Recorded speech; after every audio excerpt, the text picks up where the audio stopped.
bắt cửa đó.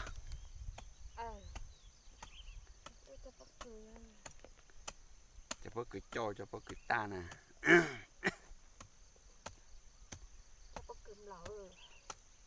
Nhà rồng nữa chụp mấy gì đó nó tôi cho bắt cửa nữa.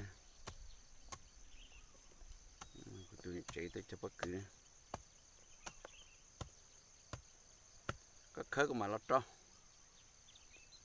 Cô sẽ đi chơi cho.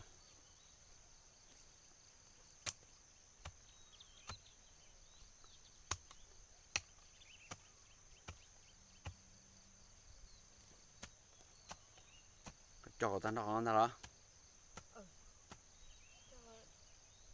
Cho con nó cho có bể trống bể. Này sai nữa.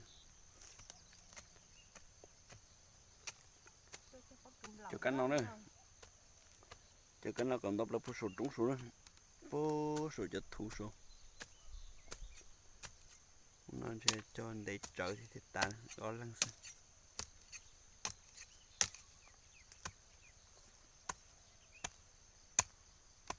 Khởi ta mà trâu đó. Khởi ta mà trâu.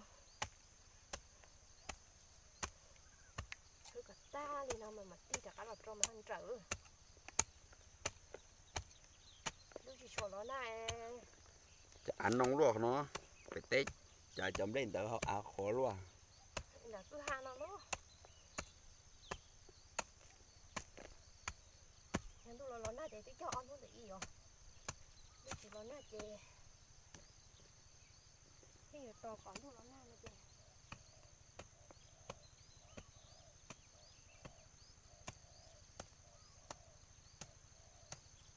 Chả trong quán rồi chúng nó cho xuống đó đi ha. Chỉ bắt cười to thì chỉ bắt cười to làm đẹp rồi to. Bắt cười to không lắm đây à? Bắt cười tí tuần to ta lại em lấy to cho cha nó. Em lấy phao to không á? Chơi bể chỉ bể ăn không đúng không? Bể hay giặc khó.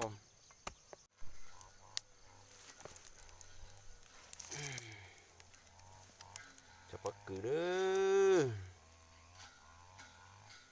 Có trôi rồi trên luôn nè. Cái tay lúc sao?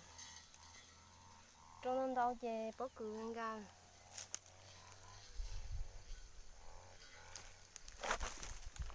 Bắt cười ngang cả.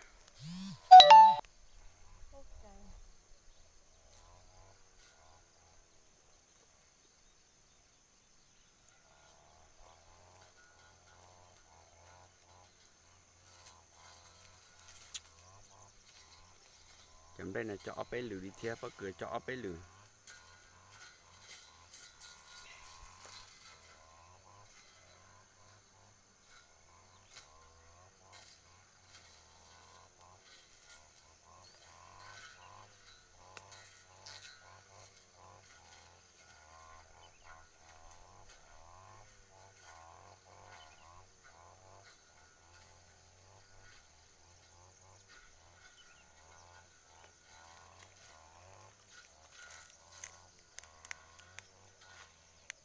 Ô có cho cái này suối lui rồi à.